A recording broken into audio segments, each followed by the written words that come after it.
Calder and I have finished kneading the dough. So we have the dough into a complete ball, and it's in the bowl, and it's ready to rise. So we're gonna cover it.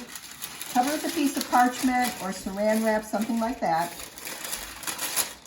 And then we're drape a towel over it and put it in a warm place. Often your stove top is a nice place to put it where it's kind of warm, and let it rise. Ready for the filling, and to do that, we're going to take raisins, because remember we're making cinnamon raisin bread. Calder, can you take the raisins here and put them into the liquid?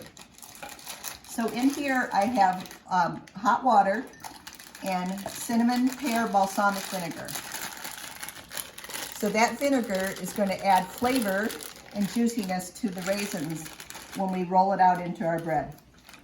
Got it? A few more in there? All right. We'll let those sit. The bread's going to need an hour to rise in the warm place, and then we'll punch it down and form it into the loaf. And that'll be ready to bake them. Well, the timer's gone off, and we get to pull the bread out. Let's see if it's done. Oh, what do you think? Good. Does it smell good? How's that look? Did a nice job of rising up.